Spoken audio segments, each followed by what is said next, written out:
ఏపీలో రసవత్తరమైన నియోజకవర్గాల్లో చిలకలూరిపేట ఒకటిగా నిలిచింది. గత 5 ఏళ్లుగా చిలకలూరిపేటలో జరుగుతున్న వ్యవహారాలపై గుంటూరు జిల్లాలో గుసగుసలు ఎక్కువయ్యాయా? వీటన్నింటికీ సమాధానాలు తెలుసుకునే ముందు మరిన్ని ఆసక్తికరమైన విషయాల కోసం ఈ వీడియోను పూర్తిగా చూడండి. ఆమె పేరు విడుదల రజని.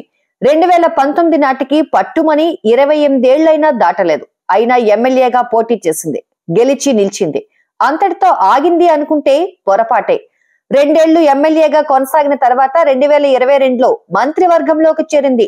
ముఖ్యమంత్రి జగన్ ను పనితనంతో మెప్పించింది. ఆపై మంత్రి పదవిని అలంకరించింది. దీంతో ఆంధ్రప్రదేశ్ వైద్య ఆరోగ్య శాఖను నడిపిస్తోంది.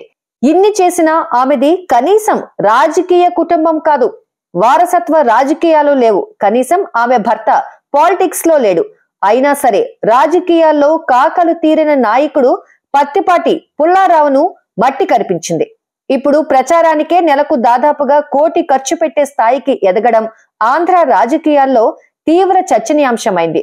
చిలుకలూరిపేట ఎమ్మెల్యేగా రజని ఈ 5 ఏళ్లలో ఎంత సంపాదించారో ఈ ఖర్చును బట్టే అర్థం చేసుకోవచ్చు. ఒక దశలో ఆమె పార్టీ నేతలే మంత్రి గారి ఖర్చులకు బిత్తరపోతున్నారు.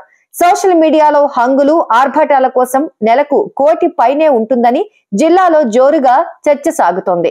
హోర్డింగ్లు, ఫ్లెక్సీలు, ఇతర ప్రచారాలకు నోట్ల కట్టలు గుమ్మరిస్తున్నారు.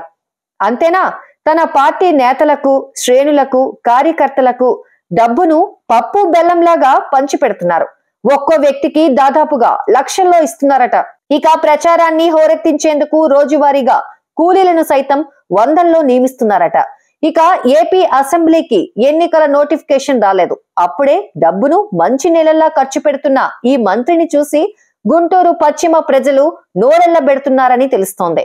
ఈ 5 ఏళ్లుగా మంత్రిగా చిలకలూరిపేటలో ఎన్ని వందల కోట్లు సంపాదించారో గుంటూరులో ఇలా అడ్డగోలుగా ఖర్చు పెడుతున్నారని చర్చ జరుగుతోంది.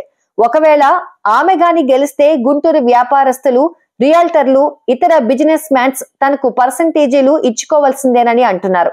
లేకపోతే చిలకలూరిపేటలో జరిగినట్టే జరుగుతాయని సదరు మంత్రి గారి గురించి కథలుగా చెప్పుకుంటున్నారు.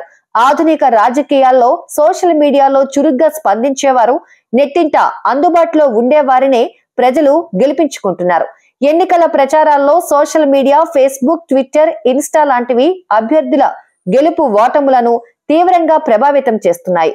అందుకే ముఖ్యమంత్రి అయినా, మంత్రి అయినా, ఎమ్మెల్యే అయినా సామాజిక మాధ్యమాలను ఆశ్రయించాల్సి వస్తుండటం కొసమెరుపు. మా వీడియో మీకు నచ్చినట్టయితే లైక్ చేయండి, షేర్ చేయండి. మా ఛానల్ ను సబ్స్క్రైబ్ చేసుకోండి.